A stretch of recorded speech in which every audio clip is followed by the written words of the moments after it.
CG125 का engine है। इसको इन्होंने डिफरेंट सेक्शन से जो है ना कट आउट किया हुआ है ताकि इंटरनल्स की अंडरस्टैंडिंग जो है बेहतर हो सके।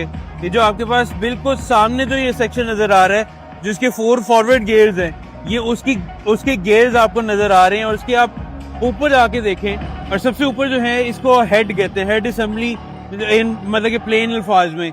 तो ये इनलेट और आउटलेट के इसके वाल्व्स हैं, ये किस तरह से ऑपरेट करते हैं। इसके बिल्कुल साइड पर जो है वो स्टेम्स हैं जो इन आगे जो रॉकर्स को जो है वो ऊपर नीचे करती है, तो ये ओपन क्लोज करते हैं उसकी वजह से।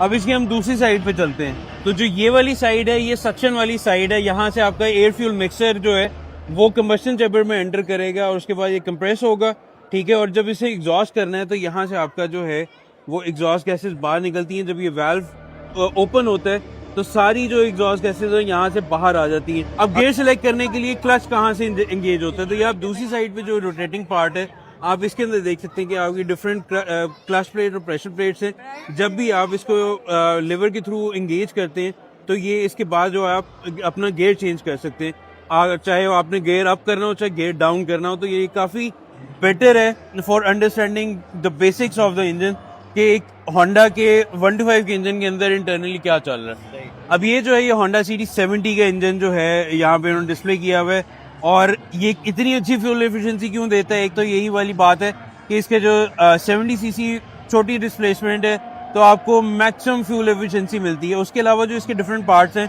वो भी विजिबल है। ये जो राइट साइड पे आपको नजर आ रहा है ये वाला है, ये इसका क्लच बॉक्स है, ठीक है। और ये यहाँ पर आप देख सकते हैं कि इसका पिस्टन जो है वो ऊपर नीचे हो रहा है। इसके ऊपर भी जो है वो इनलेट और एग्जॉस्ट के जो है वाल्व्स आगे, इस साइड पे जो है वो इनलेट वाला है, दूसरी साइड पे एग्जॉस्ट वाला है। और इसकी अगर हम दूसरी साइड पे देखें तो ये जो ऊपर आपको जो गिरारी घूमती हुई नजर आ रही है ये बेसिकली ड्राइव करती है इसके इनलेट एंड आउटलेट वाल्व्स को। और ये टाइमिंग चेन के थ्रू जो है वो चल रही है। और जो इसकी कनेक्शन है उसकी ताकि टाइमिंग मैच कर सके तो नीचे जो है क्रैंकशाफ्ट के साथ जो है वो इसको सिंक किया होता है। बट इसके गियर की रेशियो डिफरेंट होती है क्योंकि इसका अप एंड डाउन फंक्शन होता है और इसका ओपन क्लोज का फंक्शन होता है। तो उसकी सिंक बनाना होता है तो इसकी डिफरेंट गियर रेशियोज होती हैं। तो मोस्ट प्रॉब्ली इससे आपको और अंडरस्टैंडिंग हो जाएगी कि होंडा CD70 का एक बेसिक स्ट्रक्चर किस तरह से अंदर डिफरेंट पार्ट्स को जोड़ के जो है वो आपको पावर मिलती है और जो ये फ्यूल एफिशिएंसी देती है।